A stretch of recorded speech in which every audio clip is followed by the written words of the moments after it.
So, Shannon, what is going on here? Well, Skip, it makes sense. Kyle Shanahan, with the move that he made, and we talked about this on Friday, and it came to fruition, Skip, a little after we left the air, that they had made a move. And I said to Skip, if they need a quarterback, they can't stay at 12. And I didn't know they were going to go all the way up to 3. I said maybe to get to top 5, maybe get number 5, and then get a quarterback. But it looks to me, by not going up to 2, they're saying whomever is left, we feel very comfortable in our system. With that being said, it also tells me that Jimmy G gives them a better chance, and maybe Jimmy's going to be the bridge, which is a very expensive bridge, unless they rework the contract. And Jimmy's like, well, since y'all took a quarterback, why would I do anything to accommodate you? Because we'd probably put your butt on the street if that's the case. But, Skip, it makes sense because I believe Jimmy G will give them a better chance of winning, say, right now, than maybe one of these rookie quarterbacks will. And how many of these guys are going to probably be your opening day starter other than Trevor Lawrence? Skip, I like guys that have stayed at least, you look at Peyton Manning, he was a 4-year starter. You look at Andrew Luck, he stayed on. No, and there are certain situations, Skip, sometimes where we get a guy that has an outstanding 1-year career. Cam basically had 1-year starter at a major college program and came in and did what he did. But for the most part, I like to see guys get 2 or 3, get a couple of years up under their belts. But this makes sense to me. Jimmy shouldn't be upset. You can't stay healthy. You turn the ball over entirely too much. 2 recipes for disaster that'll get you benched and get you released. And he has a problem with both of those. Skip, he can't stay healthy.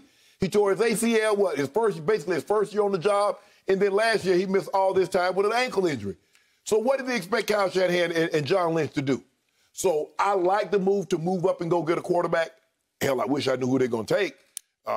Go to 2, we have a pretty good idea. But going to 3, we have no idea who they're going to take. But I like the move. I like holding on to Jimmy. But he also said, Skip, blow me away, and I'll let you have him. He did say that. So, as much as I like Kyle Shanahan, to me, he looks more and more foolish as he tries to talk in circles and talk his way out of what they just did.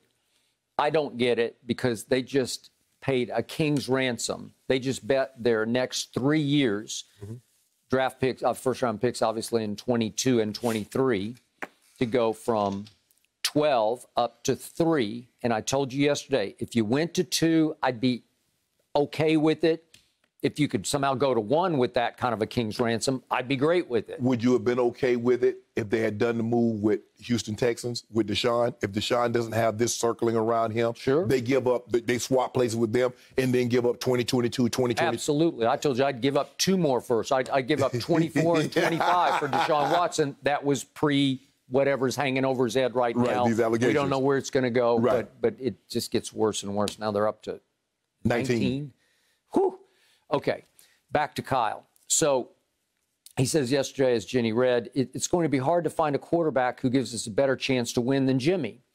Yeah, but you're trying to replace Jimmy. Well, yeah. He's trying to pin that to just this coming year. Right. It's going to be hard to find a quarterback who gives us a better chance to win. Right. But if you paid that kind of price to go up high in the draft, to me, I've said this from the start. I'm all about just throw them into the fire. They're going to have to figure it out. But if they're that good, if they're that guy, they just figure it out. Peyton figured it out. He had a rough start, led the league in interceptions. He had a rough start. I get it. But Dak Prescott just figured it out.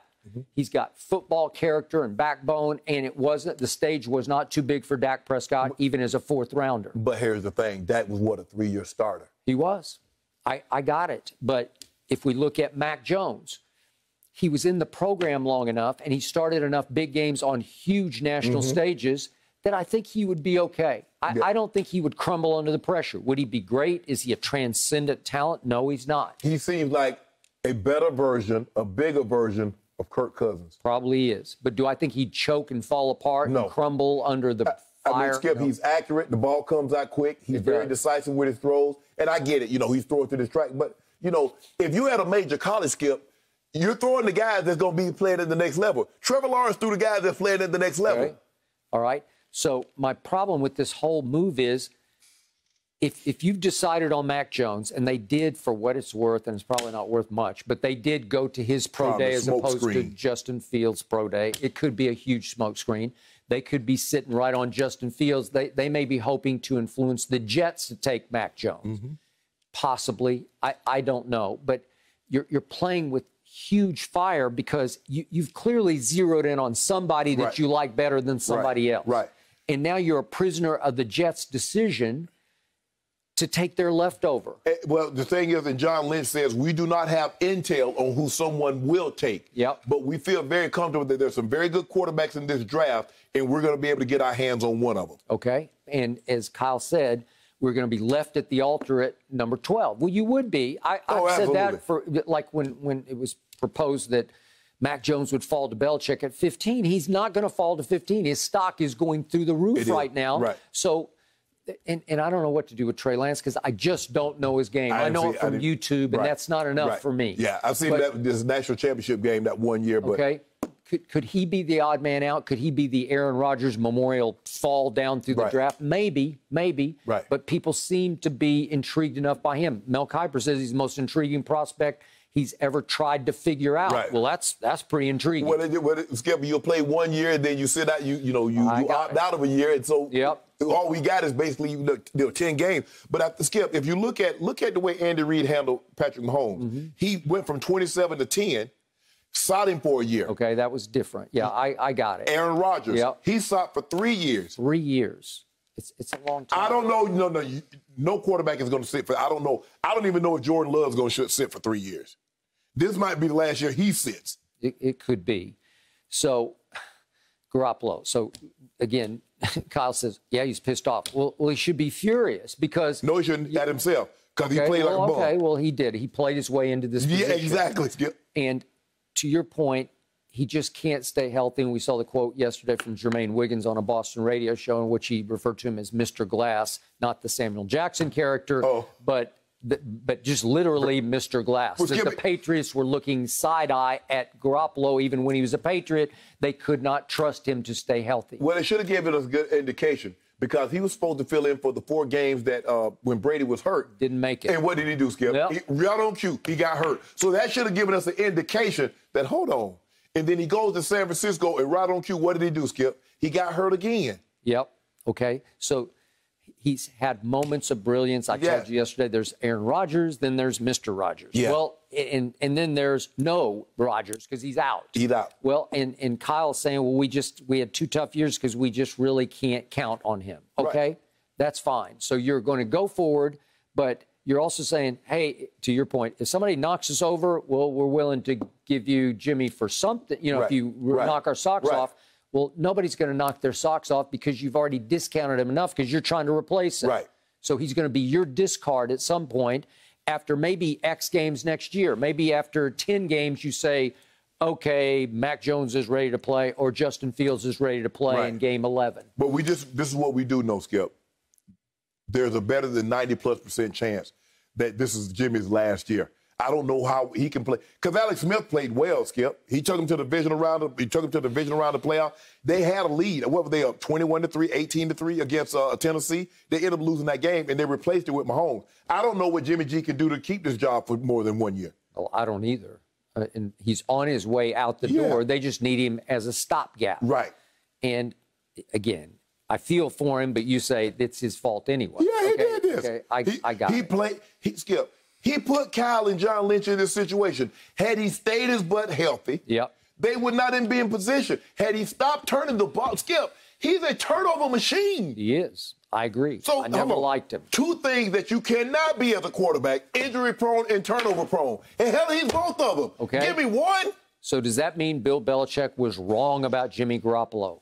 Skip, no, he's shown flashes. But he would have been proven wrong because Jimmy wouldn't have stayed any healthier in New England. You don't think so? No. Why? What's the difference? But Jimmy took him to a Super Bowl. So he's right. He said, I told you the guy had Super Bowl potential. Okay. So is that good enough? Would Belichick love to have him? Because he might be able to get him for nothing. What's nothing? A 3rd rounder? Well, he might just get cut at some point. Yeah. You might get him for a 6th or 7th rounder. I don't know, because I've seen enough of Nick Mullins and I've seen enough of C.J. Beathard. Obviously, they're good coming in off the bench, maybe a game, But Skip, they can't 4, 5, 6 games. We've seen enough of that. I just believe Jimmy gives them the best chance. If I got to start the season tomorrow, Jimmy gives me the best opportunity to go win those games. So Kyle sums us up by saying we took a run at Matthew Stafford before he obviously went to the Rams, or we were in the Derby for him, and we have monitored Deshaun Watson's situation. So I think he's saying we're out on Deshaun. We just can't trust it or wait for it. It's too up in the air. Yep. Okay. It's too up in the air. So now what's up in the air is which quarterback is he going to take at 3? Because the truth is he can't know. No. And that is scary. No. I think he's relegated and said, I'm either taking Mac Jones or I'm taking Trey Lance. I mean, or Justin Fields. Yep. I think the Skip. But then again, unless the Jets throw a big curveball, they might. And not go quarterback? No, they go quarterback, but they might take the one you don't think. All this, it's a done deal. Zach Wilson, I'm not trusting. If I'm the Jets, I trade that pick. I get me some first rounders. And you trust Sam Darnold to go forward? I build around Sam Darnold, Skip. Would you really? I would. I would not. Don't love him, never did. Said before the draft, out. I build around him. Okay. Give me some first-round picks. I mean, you got 2 this year, got 2 next year. I have 3. You could possibly have 3 next year and the 3 the year after that. Well, if you're going to build around him, you should take Kyle Pitts then. That's what you should do. The best non-quarterback in the draft is Kyle Pitts. Nothing would speed his recovery faster than a Kyle Pitts. Yeah.